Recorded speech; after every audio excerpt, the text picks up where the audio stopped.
என்னப்பா பசுபதி, முகூர்த்த நேரமே நெருங்கிடுச்சு. இன்னுமா மாப்பிள்ளை வீட்டுல இருந்து வர்றாங்க? கேட்டா வந்துகிட்டு இருக்காங்கன்னு இதையே சொல்லிட்டு இருக்க. அண்ணே, அந்த டென்ஷன்ல தானே நாங்களும் இருக்கோம். பசுபதி, அவரு கேட்கறதும் நியாயம் தானே. முகூர்த்த நேரமே வந்துருச்சு, இன்னும் மாப்பிள்ளை வீட்டுல இருந்து யாருமே வரலையே. கொஞ்சம் போன் பண்ணி என்ன எதுன்னு கேளுப்பா. வர வழியில ஏதாவது பிரச்சனையோ என்னமோ. ஆமாமா, இதுக்கு மேலேயும் வெயிட் பண்ணி பிரயோஜனம் இல்ல. நான் இப்பவே மாப்பிள்ளை வீட்டுக்கு போன் பண்றேன். பண்ணு.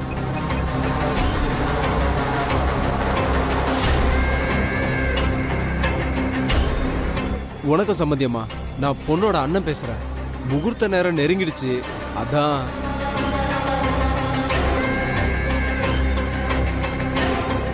என்னது, எங்க பொண்ணை கல்யாணம் பண்ணிக்க விருப்பம் இல்லையா?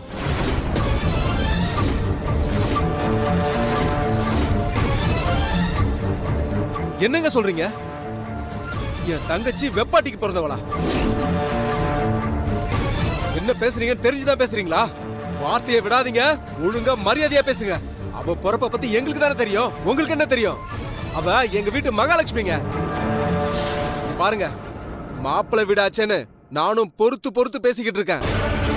ஆனா நீங்க வரமுறை இல்லாம பேசிக்கிட்டே போறீங்க. இதுக்கப்புறம் என் வீட்டு பொண்ணை பத்தி ஒரு வார்த்தை தப்பா பேசுனீங்க, நான் மனுஷனா இருக்க மாட்டேன், பாத்துங்க. நானும் போனா போதுன்னு பாத்துக்கிட்டே இருக்கேன், ரொம்ப ஓவரா பேசிட்டு இருக்கீங்க. கல்யாணத்துக்கு முன்னாடியே என் வீட்டு பொண்ணை பத்தி இவ்வளவு தப்பா பேசுறீங்கன்னா கல்யாணத்துக்கு அப்புறம் என்ன வேணா பேசுவீங்கல்ல? மனுஷங்களாங்க நீங்களா? இந்த மாதிரி ஒரு குடும்பத்துக்கு என் தங்கச்சி வாக்கப்படுறதுக்கு பதிலா எங்க லட்சுமிய எங்க வீட்டுல நாங்களே எங்க வீட்டு மகாலட்சுமியா வச்சு நாங்க பாத்துக்கிறோம். மரியாதையா போன வைங்க. என்னாச்சுடா? என்னாச்சு பசுபதி? ஏதாவது பிரச்சனையா? பிரச்சனை தாங்க, எல்லாமே முடிஞ்சு போச்சு.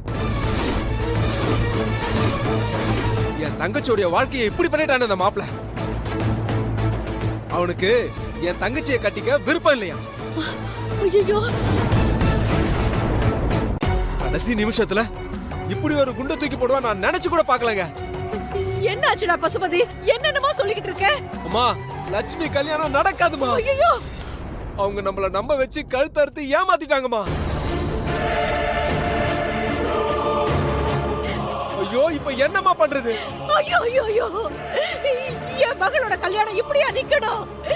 நான் என்ன பண்ணுவேன்? ஐயோ, கல்யாணத்துக்கு இப்படி ஊரே கூடி நிக்கும் போது வர முடியாதுன்னு சொல்லி இப்படி என் தலையில இடிய இறக்கிட்டானுங்களே பாவிங்களா. இது கடவுளுக்கே அடுக்குமா?